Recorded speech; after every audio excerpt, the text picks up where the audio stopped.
বিসমিল্লাহি রহমানির রহিম। আসসালামু আলাইকুম এভরিওয়ান। জুয়েল চ্যানেলের পক্ষ থেকে আপনাদেরকে অভিনন্দন ও শুভেচ্ছা। আজ আপনার মাঝে একটি নতুন সংস্করণের ভিডিও নিয়ে আলোচনা করব। ভিডিওটি হলো পুরুষের লিঙ্গ শক্ত করার সহজ উপায়। দেখেন এভরিওয়ান, এটি একটি ইম্পর্টেন্ট একটি ডিজিজ। আমাদের মানবদেহে বিভিন্ন কারণে আমাদের অনেক সময় দেখা যায় লিঙ্গ শীতল থাকে, অনেক সময় দেখা যায় দৈহিক মিলনে আমরা তৃপ্তি পাই না, তখনই আমাদের মাঝে এক ধরনের অশান্তি কাজ করে।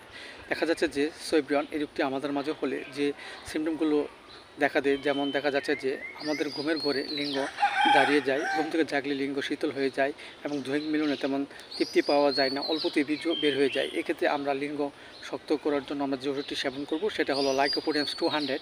আমরা 2 ফোঁটা করে সকাল বিকাল 2 বার সেবন করতে পারি। এছাড়া দেখা যাচ্ছে যে বীর্যের ত্রুটির কারণে আমাদের অনেক সময় দেখা যায় লিঙ্গ শক্ত হয় না এবং অল্পতেই বীর্য বের হয়ে যায়। এক্ষেত্রে আমরা অবশ্যই যে ওষুধটি সেবন করব সেটা হলো টানা মাদার। আমরা 10 ফোঁটা করে সকাল বিকাল 2 বার সেবন করতে পারি।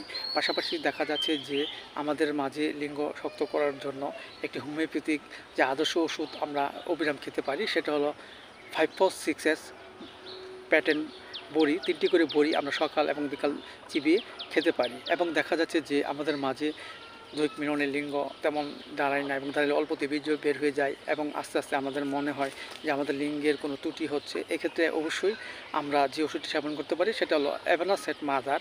আমরা 10 ফোঁটা করে হালকা গরম কুসুম পানির সাথে আমরা সকাল বিকাল 2 বার সেবন করতে পারি। এবং পাশাপাশি আমরা হোমিওপ্যাথিক যে বায়োকেমিক বড়ি ক্যালিফস 6S 4টি করে বড়ি চিবিয়ে হালকা গরম কুসুম পানি সহ সকাল বিকাল 2 বার খেতে পারি।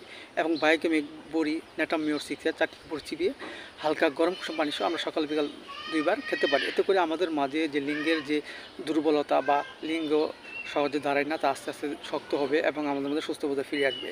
সো এভরিওয়ান, ভিডিওটি ভালো লাগলে অবশ্যই আপনারা সাবস্ক্রাইব করবেন, পাশে থাকেন। Thank you so much.